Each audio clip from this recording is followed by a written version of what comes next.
Hello, it's Debbie Evans, and yeah, don't worry, you're not going mad. It's not Sunday, it is Wednesday, and this is a little bonus of 7 stories in as near to 7 minutes as I can get. It won't happen every week, but such a lot of news. So let's start. Story 1.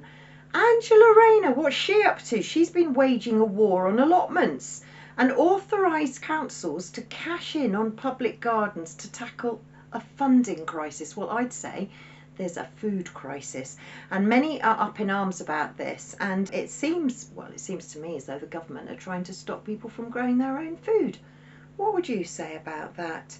I would say Angela Rayner, land gainer. That's what I'd say. Story 2. What are the purple lines in Oxford Street about? Have you noticed anybody coming to London there's purple lines?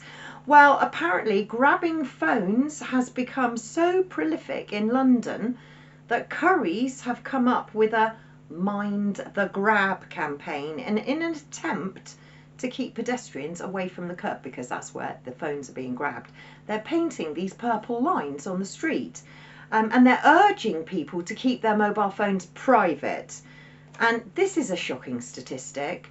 94 phones are stolen a day across the UK. Now, you might not think that 90 phones a day is many across the whole of the UK. However, that equates to 34,310 a year. Let that sink in. Story 3. Well, you know, we're often warned about the risks when travelling to other countries, aren't we? We are. But have you ever wondered what other countries are saying about visiting the UK, visiting here? So I was quite alarmed to see a story in the Telegraph where they recently reported that Australia, Canada, France, and even Mexico, yes folks, Mexico, are warning their citizens of the risks in travelling to the UK. I've given just a couple of examples. There's the Canadian government, and also I found the United States of America, just to add to the Telegraph's countries. Interesting, eh?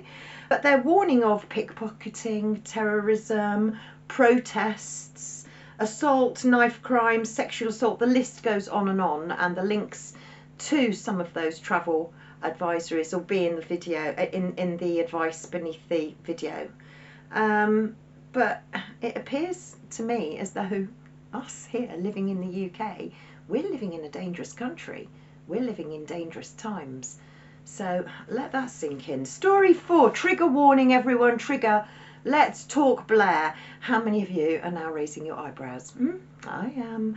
This just out from the Blair Institute on leadership. And wait for it, this is the title, right? How to communicate with the electorate and earn trust. Like, seriously? Anybody watching this, will you ever trust the government again? But could Blair be about to return? That's the question I'm asking, because remember, Lord Cameron returned. He was flown in as Foreign Secretary. So is Blair warming up in the wings? I don't know. But who in their right mind would trust Tony Blair? Now, these words are his, not mine. I'm going to just say that I think they're a bit arrogant, but see what you think. In many walks of life, communicating simply means informing people, telling them what you are doing, imparting knowledge. So it's all about them imparting to us their knowledge. But in politics, he goes on to say, it is both a science and an art that can make the differences between success and failure. Arrogant, perhaps? I'm sure you've all got your own words for it. Story 5, and I'm afraid the trigger warning carries on because we're sticking with Blair, because he's been talking about my favourite subject, the NHS app. Hashtag scrap the app, hashtag app trap, hashtag app track, right? So that's what I think about the NHS app. So apparently, according to the Blair Institute, this is the app that can transform Britain's health, and they're relying on this. They're relying on the app to be the front door to the NHS, whereas in my day, as I've said before, it was A&E. If you don't have it, if you don't have the app, you could expect to be either locked out or regarded as non-compliant or labelled difficult. But get this, Politics Home. This article was written by Ryan Wayne, an executive director at the Tony Blair Institute, wouldn't you know? And he says that without a successful NHS, the NHS itself will fail. And you know what, folks? The NHS app is apparently on 40 million phones. And in my opinion, this NHS app is the key to a digital prison. So please consider scrapping the app. And if you already have, tell a friend to scrap the app. Story 6. So as autumn approaches, so does the NHS's insatiable desire to jab all newborn babies against RSV. And this is pregnant mums from 28 weeks of pregnancy. So another jab. How many jabs are these pregnant women expected to get?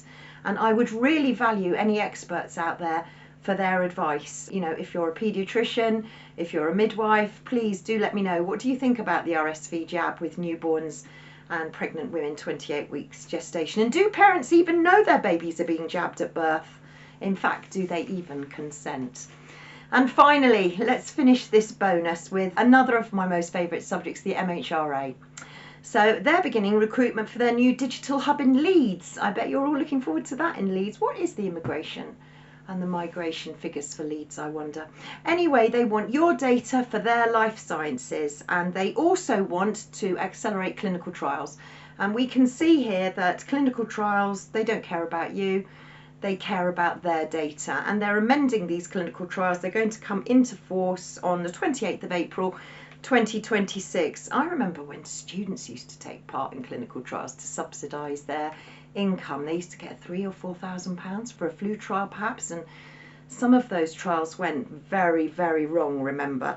Just to finish off with the MHRA, well, Dame June Rain is on the committee of the Galilean Institute. She helps to decide who gets a lifetime achievement, and in this case, in 2025, Dame June Rain was all sparkly and she attended the Galilean Institute and she got the Lifetime Award. What do you think of that? And that's 7 stories in a little more than 7 minutes perhaps, but I hope you enjoyed the bonus, and stay tuned because next Sunday there'll be another one. Thank you for watching, thank you for listening, and if you like, please share.